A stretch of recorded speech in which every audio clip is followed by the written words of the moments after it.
領域展開無料空所 Alright, what's going on, everybody? Fire King Kami here. Yes, I'm still alive. Yes, I'm still here. I just had to take a little break. I know it's been a couple of weeks since I uploaded a video. It's been since the Bayonetta collab on Last Gladiator, which is going pretty well. If you haven't watched the video, I'll go ahead and put it in the card right here, and you'll be able to go back and watch that summon video. But other than that, I've just been streaming a lot. As always, my stream will be down in the description. I would appreciate it if y'all came through and came check me out, come support, come talk to me. I always love talking to y'all whenever y'all come in there. I figure, my next video might as well be Black Clover related, since we're getting close to the release of the game, or at least I'm hoping that we're coming to the close to the release of the game. I hope it doesn't get delayed too much longer. Like I'm 100% always down if they want to delay the game to make it even better. But I am excited to play this game. I'm gonna be pushing out a lot of content for it, day one streams, all of that. So without further ado, I figured we could just go ahead and go into my thoughts of the closed beta. If you see me looking at another part of the screen, it's because I have my notes up that I just wanted, like, some of the things I wanted to highlight that I enjoyed and things that I didn't like from the closed beta. So without further ado, let's go.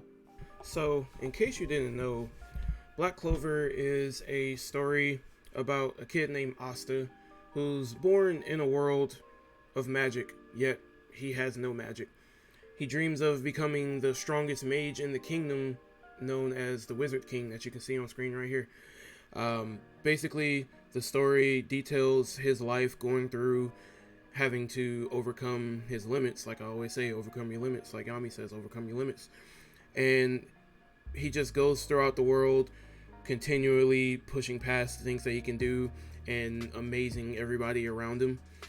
He's sort of an outcast when he first comes around, but now it's sort of like everybody loves him pretty much because he saved them countless times. He has a grimoire which gives him a few swords actually that give him anti-magic. So a lot of people are actually stunned when they fight him for the first time and they don't realize that he has anti-magic, so their magic spells just aren't doing anything to him if he can hit them before they hit him. So as you know, if you've played the closed beta, they go up to a certain point in the story. I can't remember where. I think it's like around the time Asta gets kidnapped. I'm not exactly sure when or like how far they're gonna go in the story on the full release. I'm assuming it's gonna be like a over time releasing things, and if that's the case, then I would very much enjoy that. I don't think they should put out everything like as soon as the game is out. I think that they should probably keep it to a certain, like, I guess where they stopped at would be good, and then they can focus more on like game elements and stuff like PvP and all that, which I'm hoping they're gonna have a big emphasis on it. There are things like raids and dungeons that take use of monsters and enemies that we've faced before. They might have dungeon everythings that we can take part of. Now I guess we can talk about gameplay a little bit. It worked really well even in the beta. It's a 4-character team. There's type advantages, critical hits, weak strong hits, debuffs and buffs, status conditions, all of that type of stuff. If you've played Grand Cross, then you've seen all these things before, so you just know what to be expecting. They're pretty much made by the same people, not exactly, but close enough. In my experience playing PvP a lot, I found that having like 2 attackers, a defender, and like a support was the optimal thing to do. So like my team would be like Yami, Vengeance, Nozo, and Fuego Leon, and it would be pretty easy to do, especially since Vengeance was so busted. He was pretty much a defender and a healer / support. You can do things like delaying enemy turns with status effects, do debuffs, lifesteal, give shields to characters, summon other things from characters in the case of Rill. They work off of skill set, so they have one basic attack, special attack, and like 2 ultimate attacks. Essentially, what happens is there is a meter that you have where, you know, it's like stamina, or no, not like stamina. It's like a mana meter basically, and each time you use one of those special skills or ultimate skills, you use up some of that meter, and it builds back up as you continue on through a mission or through a quest or whatever you're doing. And as you do that, each character, they also have like collaborative skills that they can do that like buff each other. Like Nozel and Fuego Leon had one. I think Yami and Yuno had one too. Basically, like characters that have like really good bonds with each other. They pretty much have that. The story quests do use resources called story tickets, where basically instead of stamina, you use these story tickets to go through the main story. You get like 6 of them or something like that. After you use them, you have to wait for them to refill. Auto battle, however, does use stamina, doesn't use the tickets. So if you're doing auto battling on like events or something like that, then you'll be fine. You can set auto battle any number of times as long as you have stamina, and you can even like go outside of the app in order to auto battle. So you can set an auto battle and then go to like some other game that you play, and it'll continue to go through your auto battle until you run out of stamina, or until it hits that set number of times that you wanted to auto battle. It's like that in Grand Cross, except you can't leave the app when you're auto battling. The game is made by Vic Games, a group that's founded by a previous developer of the game 7 Deadly Sins Grand Cross, which is Netmarble. So there are a lot of similarities between the two. Mainly how you traverse through the world. You pretty much travel chibi style through different locales on a map, and there's different like chapters to the story. And when you go to a different chapter, you switch to a different map that has different little things that you can go to whenever you're playing through the game. If you played Grand Cross, you won't be too out of your element, I would say. Now we get to the fun part. The most important part of gacha games. The gacha. I looked at the summon rates. They seem pretty regular. Everybody that I talked to had pretty good luck on there. I guess it was just like my luck, to where I spent a lot of in-game currency trying to get certain characters, and it took me a while. I did eventually get them, and I was able to like use them a lot in PvP, but it did take me a while. I'm hoping that it was just, you know, a case of like, you know, bad luck on my end, and that like the rates aren't that bad. Like they're not that bad, you know. That was just me though. If you look at the right side of the screen in the game, if you remember, it would show whenever people would pull an SSR unit, or when they would awaken them to LR or anything like that, or pull like a really good skill page. I did have to pity a couple characters like Jack the Ripper and Vengeance, but luckily the game is free to play friendly, and non-SSR characters are still great, like Leopold, Solid, and Seki Bronzaza. Any character can be upgraded to LR, and you know, with the right team composition and build, you can actually, you know, use any character. A lot of the stuff that I saw in PvP was just SSRs though. I didn't really see a whole lot. I ran PvP at first with like Leopold and like Solid Silva, which neither one of them are SSRs, but they do really well. I don't think that is really gonna drive anybody away from the game because it's so free to play friendly. The summon screen looks really good, I would say though. You see what rarity the items are before in like a short little like animation or whatever, with blue being rare, SSR being rainbow, obviously. You can see a short animation clip of an SSR character that you pull. I think it actually shows in the clips that we're looking at right now. I think it actually shows their like intro. Well, this is their intro when they come into a fight, but like their intro when you summon them, you get like a little, you know, cutscene for it. They have like a voice line or whatever that plays. And if you know the show, you'll know the character by the voice line before they even show the character, because they show like the text and they have to like it reads the text and then it shows the character. So I was able to deduce like everybody that I pulled before I even saw who it was. For instance, Fuego Leon's line about staying weak played before I actually saw him, but because Fuego Leon's one of my favorite characters from the show, I just knew it was him already based off of that quote alone. So next, what I wanted to get into are prices. I will be spending some on this game. I'm not going to be completely, pay to play or whatever. There's more than enough in-game currency, especially starting out, for you to be able to do a lot of summons. I was seeing some people with like thousands of in-game currency that they were using. Obviously, in the closed beta, there was no, you couldn't use real-world currency in order to buy in-game currency. But the game is very free-to-play, friendly. You get more than enough like in-game currency in order to do stuff. I was doing like multiple summons a day from just playing the game. I'm imagining that the prices are going to be pretty good. I could be wrong, but from my time playing Grand Cross, they have some of the best prices that I've seen in a gacha game. And I'm thinking because this game is so much similar to Grand Cross that we're actually going to be getting probably good prices like it is in Grand Cross, but who knows.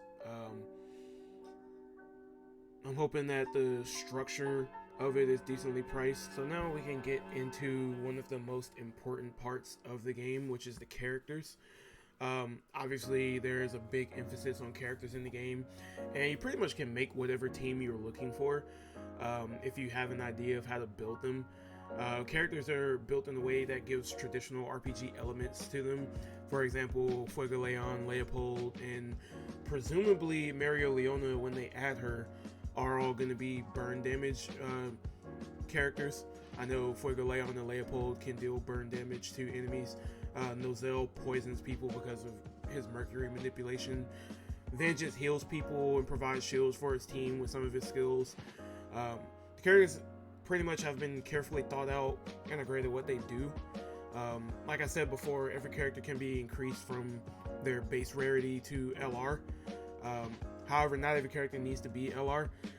You just, it goes from like rare to super rare to super rare to ultra rare to LR.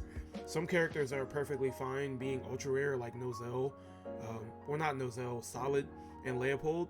I don't really think that like you want to have or leave Yami or Vengeance or anybody at ultra rare. Characters like Leopold, Solid, Seki, Season 1 Mimosa, Season 1 Asta, they should be upgraded to LR in my opinion. And characters like Nebra, Rades, like the filler Holy Knights, like and some of the other filler characters, they are pretty fine. They're just staying at like SSR, UR. You don't really need to push them and like use the resources to push them to be LR. It's not really worth it. So now we can talk about the gear in the game. The characters in the game wouldn't be the same without the gear system. Basically, the gear system is done in a way where you need to think about how you want to build the characters because it's like a grid. Each character has an expandable grid that expands with like each rarity that they go up, and each one of the gear pieces that you have is like a Tetris piece. Like there's a certain shape to it. Like some of them are like 2x2 squares. Some of them are like 4x1 like lines or whatever. Some of them are like L-shaped pieces, and you pretty much like want to fill up their gear like grid so that you get a set bonus and you're using like complementary gear. You have to be smart about how you build it because you're not going to be able to fill every single spot up unless you can really like do your geometry or whatever it is in order to get the stuff in there. Like I said, there's set bonuses that can make or break whether a character is good or not. If you don't really do a solid build, then you're not really going to be getting the most out of your character like you could if you do something that's going to be more complementary to how that character works. You can also level up an awakened gear to make it even stronger. The gear works by giving pluses to stats in your character. Set bonuses give more, but that shouldn't stop you from making mixed builds. I did mixed builds before in the closed beta during PvP, and it worked out perfectly fine. I didn't really have any problem with it. It's definitely not optimal, but you know, it's something to play around with, especially if you can't manage to get like good gear, which I don't know why you wouldn't be able to, but if that case ever does come up, then you can always make a mixed build and have it work at least enough to get you through like some fights or whatever. Another thing you get with characters are grimoire pages. Basically, they're like generic pages, and then there's like character specific pages, and those specific pages buff a character's like skills. Like for Yami, for example, he has one. I think his like boosted his like special skill or whatever. It like gave it extra damage and gave it some like extra crit or something like that. Vengeance had one that like boosted up his skills and everything. You can also boost up these skill pages and make them stronger. Skills also get boosted up through the character, you know, like leveling menu or character like enhancing menu. You get these skill pages and you put them on a character, and you put the build on the character, and then you pretty much have your character done. You like go in and make your team, and you know, you're Gucci. Now, like I said before, the game is very free to play friendly, meaning that any character can be leveled up to be LR. It pretty much works off of a like affection system where the more you use a character, the more you like fill up their affection, which gives you their basically like unit souls and LC that boosts up their awakening level. You basically get that from just playing it more and more, and it's really easy, especially if you're gonna auto level or auto farm, because you pretty much can just set an auto farm with a new character and have like some strong characters to back them up, and you pretty much just can go ahead and fill up their affection meter. You do get enough to get them to each stage of their evolution from their base stage to LR, if I'm remembering correctly. At certain levels in the meter, you get things like cosmetics and awakening medals. Those awakening medals are what's used in order to awaken that character. I can't remember how many medals you need for each stage, but I think the amount does increase with each rarity. You use leveling items as well with different rarities to level up your characters to the level cap. You break that level cap by evolving the characters, and like I said, to evolve the characters, you either use an awakening gem specific to that character, or you can use a universal awakening gem that's going to pretty much work as just that character. As you play the game, that, like I said, that character meter, or friendship rather, increases, and you pretty much just get everything you need in order to get that character to its highest level. So now we can talk about the quality of life, which actually in the game was pretty nice. The menus are pretty easy to navigate. I will say that like the screen is like taken up a lot with different menus and lists and things like that, but it's not like too much. The only problem that I faced was the game crashing, but I mean, it's a closed beta, so like, what do you expect? When I would go to a different app while Black Clover Mobile was open, it would like a lot of the times just close out the app, and I would have to re-log back in order to go and do anything, which took a few seconds, but like I said, it's not really something that I would like, you know, really demonize the game over. I hope they add a Steam or PC client at some point, like they did with Grand Cross. That way, you know, it'll just play a little bit better. I know that Grand Cross has a PC client, and Last Claudia has a Steam client that you can play. So I'm hoping that Black Clover does come out with that eventually, which I really do think they will. Now we can get into things that I didn't like about the closed beta. It's not really like a lot of things that like it was really a problem, and it's definitely not going to keep me from playing the game. It's just some like minor offenses that some people will agree are more egregious than others. Firstly, the story tickets.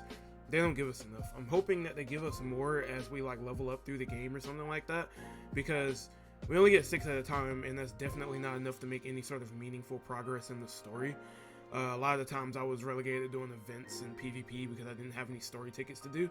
The biggest thing that I hope they fix is probably that. Secondly, summon rates. I'm not gonna sit here and complain that it took me a while to pull some of the units, because I eventually did. I just hope that it wasn't some sort of like mishap with the gacha, and it was actually just like, bad luck, and like my luck will change whenever the game actually comes out. Like I said, the game is really free to play friendly, and you get more than enough currency to get things done quickly. So you're not really going to run into a lot of times where you're not going to be able to summon unless you run through everything, use up all of your currency, and then you don't have anything until they add more content to the game. They're definitely not the worst summon rates I ever played with. Looking at you, grand summoners. And speaking of the gacha, I don't like that the units and the skill pages are in the same summon. Like, for example, on one summon you'll get like 6 units in 4 pages, and then the next you'll get 2 units in 8 pages, and then you'll get something in between. And there's never really, like, I think they need to like separate it somehow. I don't know like what they would do, but I think that they should have like a certain number of units, like 10 units per summon, and then have like the skill pages come after that, because it's just like, you spend so much time and like resources to get this currency, and then you do this, and then you get like a dupe of like a rare unit or something like that, and then you get like a bunch of skill pages that you can't do anything with. Like that's just something that I'm hoping that they fix. People that I've talked to agreed that it should be changes, because it fakes you out a lot, because some of the skill pages are SSR, and there's no difference between an SSR like character screen and an SSR skill page screen. So you'll get faked out a lot thinking that you pulled like a banner unit, but instead you pulled a like SSR page that you don't even need. The amount of times that I thought I was getting a unit and I just got faked out really was like concerning. The last, like, I did like however many summons in a row, and I just kept getting skill pages. It was really annoying. Other than that though, there's not really much more that I didn't like about the game. The gameplay was fun, it looked really good, the UI was really nice, login bonuses or login rewards were really good. There was definitely more than enough content starting out in order to, have fun playing the game. So now that I've talked about everything that I thought about the game, I just want to give like my final thoughts. I think that the game is going to do well. I know they're like kind of messing up with like marketing and not letting people show anything about the game. I think that they would get more people involved in the game if they were allowing us to show like gameplay and stuff, which I know a lot of people did, and a lot of people had to take their videos down, but there's still a bunch of videos up. I'm starting to think I should have just recorded some stuff to put up on the channel, but that's in the past. I'm hoping that they do another closed beta. Well, with the time coming in, I doubt they're going to do another closed beta, but I mean, hey, they might do one like a month before the game comes out. I'm still hoping for end of February, but really I feel like it's not going to come until March. And that being the case, there's dead man Vince. With that being the case, I'm just ready for the game. I'm ready for it. I'm 100% down with still just like letting them work on the game more, like giving us like status updates and everything. But in the meantime, I have more than enough stuff in order to play, in order to like keep my attention at bay from the game. So that's pretty much it. Let me know what you thought about the closed beta down in the comments. Share the video with your friends. Let me know, what was your favorite part of the closed beta. Let me know when you think the game's going to be coming out. Definitely going to try to get back on the channel and post a lot more. But yeah, that being said, Fire King Kami signing out. Thank you for setting your heart ablaze and overcoming your limitations. Peace.